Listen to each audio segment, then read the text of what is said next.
तो ये घटना है पटना की, जहां पर 25 वर्षीय नेहा अपने कॉलेज से रोज आती थी जाती थी, जिसके सपने बड़े थे। वहीं पर एक ऐसा शख्स जिसका नाम राजू था, वो हर रोज उसको निहारता था। राजू जो पटना में 3 कपड़े की दुकान का मालिक था, और वो उसे बहुत चाहता था क्योंकि आते जाते देखता था। उसका एक इंटरेस्ट उसके ऊपर था, इसलिए रोज आते उसकी वीडियोस बनाता था, उसकी फुटेज लेता था और उसे अकेले में निहारता रहता था। नेहा जो 25 साल की लड़की पटना से बिलोंग करती है, मिडिल क्लास फैमिली की है, और उसके सपने बहुत बड़े हैं। वो बनना चाहती है फैशन डिजाइनर, मुंबई जाना चाहती है। यूट्यूब के माध्यम से उसने बहुत सारी चीजें सीख रखी है, और वो अपने फैमिली वालों को भी ये बताती है कि मुझे मुंबई जाकर फैशन डिजाइनिंग करना है, अपना नाम करना है, शोहरत कमानी है, दौलत कमाना है और खुद का एम्पायर खड़ा करना है। लेकिन मिडिल क्लास फैमिली के लिए ये बातें शायद समझना बहुत टफ हो जाता है। तो वो घर पर जाती है, इस बात को रखती है, क्योंकि अब शादी की उम्र उसकी हो चुकी होती है, और जो पेरेंट्स होते हैं वो उसको लेकर फोर्स करते हैं कि बेटा तुम्हारी शादी कर दी जाए। और शादी भी किससे करनी होती है? वही लड़का जो उसको देखता है, उसकी फुटेज बनाता है, वीडियोस बनाता है। आई मीन कि राजू बहुत ही सिंपल लड़का है, बस उसकी हिम्मत नहीं हो पा रही थी कि वो नेहा से जाके उससे कुछ बोल दे। तो उस दोस्तों से मशवरा लेता है, कुछ बोलता है। इसके बाद लकीली ऐसा होता है कि उसके घर से रिश्ता ही आ जाता है, इन दोनों का रिश्ता भी हो जाता है। लेकिन नेहा जो थी इस बात से खुश नहीं थी, और कहते हैं ना कि मिडिल क्लास फैमिली में जाने के बाद फोर्सफुली चीज़ें अगर हो जाती हैं तो ठीक है, अवॉइड नहीं करते, क्योंकि मिडिल क्लास फैमिली में माँ बाप की इज्जत बहुत बड़ी होती है। तो शायद नेहा ने भी ऐसा ही किया। लेकिन शादी होने के बाद, शादी होने के 6 महीने बाद, वो अब अपने पति से, जो राजू उससे बेइंतहाशा प्यार करता था, उसकी सिंप्लिसिटी का थोड़ा सा फायदा उसने उठाया। उसने कहा कि देखो ऐसा है कि मुझे अब अपनी लाइफ में ग्रो करना है। मैंने शादी कर ली, पेरेंट्स की खुशी के लिए किया, लेकिन मुझे अपनी लाइफ में ग्रो करना है और मैं फैशन डिजाइनिंग करना चाहती हूँ। मुझे मुंबई से बहुत सारे ऑफर्स आ रहे हैं। मुंबई से बेशक उसके बहुत सारे ऑफर्स इसलिए भी थे क्योंकि वो डिजाइनिंग बहुत अच्छा करती थी, नो डाउट डिजाइनिंग में बहुत ही अच्छी थी। सो दैट्स वाई बहुत सारे अप्रोचेस भी आ रहे थे। तो उसने सोचा क्यों ना जाया जाए, और उसने राजू को भी बोला कि तुम भी साथ में मेरे साथ चलो और वहां पर हम अपना एम्पायर बना लेंगे। लेकिन राजू का एम्पायर ऑलरेडी बन चुका था। यहाँ पर उसके पेरेंट्स थे, उसका फैमिली बिजनेस था और सेटलमेंट था, तो वो इस चीज से इनकार कर रहा था। लेकिन कहते हैं ना कि जिससे इंसान प्यार करता है उसके लिए सब कुछ कुर्बान करने की कोशिश में रहता है। तो ठीक ऐसा ही हुआ। पेरेंट्स के ना चाहते हुए भी उसने अपनी पत्नी आई मीन कि नेहा का फेवर लिया और उसको मुंबई भेज दिया। मुंबई में उसकी दीदी और जीजा जी रहते थे। जीजा जो एक प्राइवेट कंपनी में काम करते थे, और मुंबई की चकाचौंध में उनका एक्सपीरियंस ऐसा था कि बस लाइफ गुजर रही थी, लाइफ चल रही थी। नेहा के आने के पहले उनके जीजा ने नेहा को खुद बताया कि यहाँ की जिंदगी उतनी आसान नहीं है जितना तुम समझती हो। यहाँ चकाचौंध है लेकिन रियलिटी बहुत अलग है। नेहा फिर भी नहीं मानी और वो मुंबई पहुंच गई। मुंबई जैसे ही पहुंची, वो शुरुआत के 6 महीने अपने दीदी के साथ थी। शुरुआती दिनों में उसे काम करने में थोड़ी तकलीफ हो रही थी क्योंकि पहचान नहीं थी, इसलिए काम नहीं मिल रहा था। लगभग 1 महीने बाद उसे एक जॉब मिल गई जहां पर वो छोटी मोटी डिजाइनिंग का काम होता था, जहां पर बहुत बड़े लेवल का डिजाइनिंग नहीं थी, लेकिन काम चल जाता था। उसकी सैलरी कुछ छोटी बहुत आ जाती थी। एक दिन की बात है, एक बहुत ही अच्छे डिजाइन उसने डिजाइन की और अपने मास्टर आई मीन जो उनके ऑनर थे वो थे इमरान मियाँ। इमरान मियाँ को उन्होंने डिजाइन दिखाई, नेहा ने डिजाइन दिखाई और पूछा कि ये कैसा है। तब इमरान मियाँ ने बताया कि देखो बेटा, तुमने डिजाइन तो बड़ा अच्छा किया है, लेकिन हमारे पास जो कस्टमर्स आते हैं वो इतने हैवी नहीं है, इतना शायद अफोर्ड न कर पाए जो डिजाइनिंग तुमने दी है। और वो डिजाइनिंग वहीं टेबल पर रखी रही। जनरली होता क्या है कि बड़े ब्रांड्स क्या करते हैं, छोटे टेलर्स को आकर ऑर्डर्स दे देते हैं, क्योंकि उनकी जो फाइननेस होती है, सिलाई करने की जो बारीकियां होती हैं वो बहुत अच्छी होती हैं। तो जैस्मिन जैस्मीन जो एक बुटीक की मालकिन थी, जिसे नए नए डिज़ाइंस बहुत पसंद हुआ करते थे, और वो कहते हैं ना कि कभी कभी कुछ ऐसे लोगों की तलाश उन्हें होती है कि जो उनके काम में चार चांद लगा दे। तो नेहा भी वैसी ही थी। अब जैसे ही इमरान मियाँ के यहाँ वो ऑर्डर देने गई जैस्मिन, तो उसने वो डिज़ाइंस देख लिया, उसकी नज़र उस डिज़ाइन पे पड़ी, तो उसने पूछ लिया कि मियाँ ये डिज़ाइन आपके यहाँ बनता है? तो उन्होंने कहा हाँ, हमारे यहाँ एक बहुत ही अच्छी टैलेंटेड लड़की है जो ये डिज़ाइंस बनाती है। तो जैस्मिन की इच्छा हुई कि क्यों ना उसे एक बार मिला जाए और उससे बातें की जाए। तो इमरान मियाँ से उसने इच्छा जाहिर की कि मुझे उस लड़की से मिलना है। इमरान मियाँ ने भी लाइटली लिया, कहा कि ठीक है, बात कर लेते हैं, हमारा ही तो कारीगर है और आप हमें अच्छा ऑर्डर्स भी देते हैं। तो उसने उसकी बात करा दी। उसकी बात होती रही जैस्मिन की, नेहा की, दोनों अच्छे दोस्त हो गए थे। 1 महीने बाद लगभग जैस्मिन ने नेहा को ऑफर किया कि जितना भी पेमेंट तुम्हें इमरान मियाँ देते हैं मैं डबल दूंगी, लेकिन जो डिज़ाइन तुमने किया है वो तुम्हारा होगा, लेकिन उसके ऊपर जो लेवल होगा वो मेरा होगा। क्योंकि सैलरी डबल थी तो नेहा ने झट से हाँ बोल दिया। लेकिन नेहा में अभी भी एक प्रॉब्लम थी उसकी नज़र में, जैस्मिन की नज़र में, कि क्योंकि अगर डिज़ाइनर जो होता है वो बहुत स्टाइलिश होता है बोलने के तरीके में, पहनावे में, और क्योंकि वो गांव से आई हुई थी तो उसका पहनावा थोड़ा गांव टाइप का था, जैसे सलवार सूट पहनना, मंगलसूत्र पहनना, चिपके हुए बाल रखना, तो ये थोड़ी सी चीज़ें थी। तो जैस्मिन ने उसे बहुत सारी चीज़ें बताई, उसके लुक पे काम कराया, लुक चेंज किया, मॉडर्न बनाया, और धीरे धीरे ये सिलसिला चलता गया। दोनों बहुत अच्छे दोस्त हो गए थे और लगभग 6 साल गुजर चुके थे। अब जो नेहा है वो अच्छे मुकाम पे आ चुकी थी। लगभग 6 साल बाद की बात है जब अरोरा बुटीक में वो शेयर पार्टनर में थी, मतलब उसने अपना जो जॉब था वो चेंज कर लिया था और वो एक पार्टनरशिप में काम कर रही थी जहां पे बुटीक चल रही थी और वहां पे नए नए डिजाइन भी जनरेट होते थे। मिसेस अरोरा तब परेशान हुई जब 2 दिन 3 दिन तक लगातार नेहा ने उनका कॉल रिसीव नहीं किया, और उधर उनके जीजा और दीदी जो वापस पटना जाने वाले थे, क्योंकि कुछ प्रोग्राम था जिसके सिलसिले में वो जाना चाहते थे। नेहा ने कहा था कि मैं भी आपके साथ चलूंगी, लेकिन 2 दिन से नेहा का फोन नहीं लग रहा था। तो दीदी उनकी बहुत चिंतित थी। उन्होंने अपने पति से बोला कि एक काम करते हैं, पहले नेहा के घर चलते हैं, देख लेते हैं कि क्या प्रॉब्लम है। लेकिन नेहा के पति जो थे वो थोड़े इरिटेटिंग स्वभाव के थे, क्योंकि शायद जो नेहा का स्वभाव था वो उन्हें पसंद नहीं था। अलग रहना, पार्टी करना, ड्रिंकिंग करना और हर चीज में बहस करना, अपनी मर्जी चलाना, ये नेहा की कुछ खासियत थी। तो जो नेहा के जीजू थे वो उनको ये चीजें पसंद नहीं थी, तो शायद इन चीजों को लेकर इग्नोर कर रहे थे। पर क्योंकि है तो उनकी साली, तो वो उसके घर जाते हैं। एक डुप्लीकेट चाबी भी नेहा ने देकर रखी थी अपनी दीदी को कि जब भी जरूरत पड़े तो वो वहां पहुंच सके। लेकिन जैसे ही वो वहां पर गए, नजारा पूरा बदल चुका था। नेहा की लाश उसके कमरे में पड़ी थी। Hi everyone, my name is Shubham Gupta और कहानी के सिलसिले में आपका बहुत बहुत स्वागत है। और ये कहानी और भी मजेदार होने वाली है और भी ट्विस्ट होने वाली है, क्योंकि इसमें बहुत सारे कॉम्प्लेक्सेस थे। अब नेहा के जीजा और दीदी दोनों भौचक्का रह गए। उनको सूझ नहीं पड़ रही थी कि उनको क्या करना चाहिए, क्या नहीं करना चाहिए।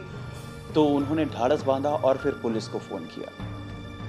पुलिस आई और उसने देखा कि हर जगह कांच बिखरा हुआ है, ग्लास टूटी हुई थी, शराब की कुछ बोतलें पड़ी हुई थी, और साथ ही उन्होंने देखा कि जितनी भी ज्वेलरी थी, क्योंकि नेहा को ज्वेलरी का बहुत शौक था, पैसे अच्छे खासे आ रहे थे, उसने अपार्टमेंट बुक कर लिया था, अपार्टमेंट खरीद लिया था जहां पर वो पार्टी किया करती थी, उसके सारे दोस्त आया करते थे। और इसके बाद जब पुलिस ने छानबीन की तो ना तो गहने थे, गहने भी गायब हो चुके थे, और नेहा का मर्डर हो चुका था। नेहा का गला कटा हुआ था, देन इसके बाद उसकी दोनों कलाइयां कटी हुई थी। जो मर्डर जिसने भी किया था उसने पहले गला काटा, देन इसके बाद उन दोनों कलाइयों में उसने ब्लेड से काट दिया, जिससे वो बच ना पाए और जिससे लगे कि ये सुसाइड हुआ है। लेकिन पुलिस की टीम बहुत ही इंटेलिजेंट थी, तो उसने पहले ही डिक्लेयर कर दिया कि यहाँ पर किसी की साजिश थी। अब पुलिस इन्वेस्टिगेशन में जुट चुकी थी, तो जितने भी दोस्त थे सबसे पूछताछ करनी शुरू हुई। सबसे पहले विवेक के ऊपर शक गया, क्योंकि विवेक नेहा का बॉयफ्रेंड था और 3 दिन से उसका मोबाइल भी बंद हुआ था। शायद इस न्यूज को सुनकर वो घबराया हुआ था, या शायद उसने ही मर्डर किया था। क्या है आगे जानते हैं। इन्वेस्टिगेशन शुरू हुई। सबसे पहले नेहा के माँ बाप को कॉल किया गया, तो पेरेंट्स ने बोला कि मुझे कोई मतलब नहीं है, क्योंकि मैं उन्हें बेटी मानता ही नहीं हूँ, क्योंकि उसने मेरा दिल दुखाया है। कोई बात नहीं, वहां पर जो हो रहा है इट्स ओके। तो नेहा के पेरेंट्स ने कोई इंटरेस्ट नहीं लिया। अब यहां पर जीजा और दीदी दोनों ही परेशान हो रहे। एक एक करके दोस्तों को बुलाया जाता है और इसके बाद बयानबाजी होती है, बयान चलता है, इन्वेस्टिगेशन हो रहा है। जैस्मिन, जो उसकी बहुत खास दोस्त थी, कुछ ही दिन पहले उससे उसका झगड़ा हो गया था। किसी बात को लेकर झगड़ा हुआ था, क्योंकि नेहा जिस मुकाम पर पहुंच चुकी थी, शायद उसको लेकर उस बात पर झगड़ा हुआ था कि मैंने तुम्हें बनाया, तुम पहले कुछ नहीं थी। तो नेहा का भी कहना था कि मेरी भी मेहनत थी, तब जाकर तो मैं यहां पर पहुंची हूं। फिर उन्होंने शायद अपना रास्ता बदल लिया था। और इसी के साथ और भी बहुत सारे दोस्त थे। इन्वेस्टिगेशन में पता चला कि नेहा हर रोज पार्टी किया करती थी, क्योंकि उनके जो पड़ोसी थे उन्होंने शिकायत भी करके रखी थी। वो मजबूर इसलिए थे कि उसने फ्लैट खरीद के रखा था अपने नाम पर, इसीलिए कुछ बोल नहीं सकते थे। लेकिन शिकायत हमेशा आती रहती थी। और जैसे इन्वेस्टिगेशन के लिए पुलिस आई, उनके पड़ोसी जो ललित थे, उन्होंने बताया कि ये रोज की पार्टी रहती थी। हमारी तो लड़ाई भी हो चुकी है इस बात को लेकर, जिसमें हम हर बार इन्हें मना करते थे, लेकिन इनके जितने भी दोस्त थे सब आकर यहाँ पार्टी करते थे, लेट नाइट म्यूजिक करना और सब कुछ करना। जिसमें विवेक को उसका दोस्त भी बताया, बॉयफ्रेंड बताया, जो रेगुलर आया करता था। और एक सुराग और मिला। जिस दिन नेहा का मर्डर हुआ, उस दिन एक कोई शख्स जो जैकेट पहनकर, रेड कैप पहनकर वहां से भागा था, क्योंकि ग्लास टूटने की आवाज आई थी, जोर से दरवाजे को धक्का देने की भी आवाज आई थी। इस सुराग से लेकर ललित, जो उनके पड़ोसी थे, वो उठे थे। उन्होंने देखा था कि एक शख्स उसके कमरे से, नेहा के कमरे से निकल के बाहर जा रहा था, और उन्होंने उसको रोकने की भी कोशिश की, लेकिन वो नहीं रुका और भाग गया। ये सुराग पुलिस को लग चुका था, लेकिन आखिर कौन था वो? इसी बीच एक खुलासा और होता है कि जितने भी गहने थे नेहा ने अपने जीजू को दे दिए थे, और उसके जीजू ने ना तो अभी तक किसी फ्रेंड को बताया था, ना ही पुलिस वाले को बताया था। फिर धीरे धीरे इन्वेस्टिगेशन शुरू हुई। अब शक जा रहा है नेहा के जीजू के ऊपर, क्योंकि उन्होंने अभी तक कुछ भी रिवील नहीं किया था, न उसके बॉयफ्रेंड के बारे में, न उसकी प्रॉपर्टी के बारे में, और शायद बहुत सारी जानकारी वो उनके पास होती भी नहीं थी, क्योंकि नेहा उनसे बहुत ज्यादा शेयर नहीं करती थी। लेकिन रिसेंट में ही उन्होंने बताया कि वो वापस मुंबई छोड़कर अपने पति के पास जाना चाहती थी। अब यहां से एक कनेक्शन ये भी आता है कि जो पति थे राजू, उनसे लगभग उसने बात करनी बंद कर दी थी। फिर पता नहीं क्या उनके जिंदगी में हुआ, नेहा की जिंदगी में हुआ, कि वो वापस अपने पति के पास जाना चाहती थी। अब शक यहां पर राजू के पास भी जाता है। राजू, जो उनका पहला पति था, जिसे छोड़कर वो मुंबई आई थी। तो इन्वेस्टिगेशन के लिए राजू को फोन किया गया। राजू भी पटना से मुंबई आते हैं, वहां पर भी पूछताछ हुई। पूछताछ के बाद पता चला कि वो किसी चीज से नाराज थी, डिप्रेस थी। वो मुझसे पूछ रही थी कि मैं वापस आना चाहती हूँ, तो मैं भी जवाब नहीं दे पा रहा था, क्योंकि मुझे भी फैमिली का प्रेशर था, सोसाइटी का प्रेशर था, जिसमें मैं बिल्कुल ये नहीं कह सकता था कि तुम आ ही जाओ। लेकिन मैंने ये कहा था कि अभी मैं टाइम लेता हूं, सोचकर बताता हूं। शक यहां पर भी जा रहा है कि शायद हो सकता है उनके पति ने भी ये कदम उठाया। यहां पर शक 3 लोगों पे जा रहा था। पहला विवेक, जो उनका बॉयफ्रेंड था। पहला विवेक, जो नेहा का बॉयफ्रेंड था। दूसरा जीजू, जिसने अभी तक गहनों के बारे में कोई भी जानकारी नहीं दी थी। तीसरा राजू, जो उसका पति था। यह इन्वेस्टिगेशन चलती गई, लेकिन पुलिस को कोई सुराग नहीं मिला। 2 से 3 महीने हो चुके थे और यह जांच पड़ताल जारी रही। एक दिन की बात है, पुलिस के पास एक फोन कॉल आता है, जिसमें वो ये बताते हैं कि आपके द्वारा जो फुटेज दी गई थी, जो नेहा के पास कान में एक हीरे के ईयर रिंग्स थी जो उसने पहन के रखी थी। लास्ट टाइम फुटेज में वही था। तो जो सुनार था, सुनार जिसके यहाँ एक लड़की उसको सेल कर गई थी, तो उस सुनार ने पुलिस स्टेशन में फोन किया कि ये मेरे को सबूत मिला है। तो वो जिसने भी बेचा था वो जावेद था। जावेद जो नेहा के ग्रुप का एक दोस्त था, जिससे हमेशा बातें होती रहती। अब इन्वेस्टिगेशन यहां फिर से शुरू होती है। तब उसके घर जाया जाता है। तब जावेद के घर पुलिस पहुंचती है। उनकी सिस्टर को, जावेद की सिस्टर को, मम्मी को और जावेद को उठाकर लाते हैं और फिर वहां से होती है पूछताछ। इस बार जो पूछताछ थी वो फंसाने वाली थी। जावेद ने पूरी चीजें उगली, पूरी चीजें बता दी। उसने बताया कि कैसे नेहा ने उसकी बेइज्जती की। जब वो क्लब में थे तो उसकी गर्लफ्रेंड जो प्रगति थी, प्रगति को लेकर दोनों में बहस हो गई थी और नेहा ने प्रगति के बारे में बहुत भला बुरा कहा था और साथ ही उसने तो जावेद को भी बहुत बुरा भला कहा था। उसने बोला था कि तू मेरे पैसों में पलता है, क्योंकि बहुत सारी मदद भी उसने की थी। जितने भी उसने गर्लफ्रेंड को गिफ्ट दिए थे पूरे पैसे नेहा ने दिए थे और तरह तरह की चीजें हुई और यही बातें जावेद को चुप गई थी। वहीं से उसने ठान लिया कि नेहा से बदला लेना है। अब उस सीन पर आते हैं जहां पर नेहा अपने घर जाने की बात कर रही थी। तब उसका बॉयफ्रेंड विवेक जो था वो बहुत डिप्रेस हो गया था और वो गुस्से से नेहा के पास आता है, उससे बात बहस करता है, गिड़गिड़ाता है, रोता है और उससे कहता है कि तुम मुझसे शादी कर लो। लेकिन नेहा इस बात को राजी नहीं थी। वो वहां पर गुस्से से एक ग्लास लेता है और ग्लास को तोड़ देता है और वहां से वो बाहर निकल जाता है। देन इसके बाद कहानी होती है शुरू। तब अगली बार जावेद आता है। जावेद जो अंदर पहुंचने के बाद उसी कटे हुए ग्लास से उसका गला रेतता है। देन इसके बाद वो उसके हाथों में की रिस्ट में कट्स मारता है, जिससे ब्लीडिंग के थ्रू नेहा की मौत हो जाती है। क्या किसी की बेइज्जती करने पर किसी को मौत के घाट उतार देना ये जायज है? सोसाइटी में मुझे ऐसा लगता है कि ऐसा कुछ भी नहीं होना चाहिए। अगर कोई बेइज्जती कर रहा है तो थोड़ा सा सह लेना चाहिए। और बेइज्जती कहते हैं ना कि वार आपके शब्दों में होता है। कोई वार करना ऐसा नहीं होता, शब्दों में वार होता है जो जिंदगी बदल कर रख देता है। तो याद रखिए, अगर कोई भला बुरा भी आपको बोल रहा है तो एक बार को आप उसे इग्नोर कर दीजिए। और जिंदगी इतनी बड़ी नहीं है जितना हम सोचते हैं। जस्ट छोटी सी है, छोटी सी जिंदगी है, उसमें जीना चाहिए और जिंदगी को खुश बनाना चाहिए। अब जावेद को आईपीसी 302 के तहत सजा सुनाई जाती है और उसे जेल भेजा जाता है।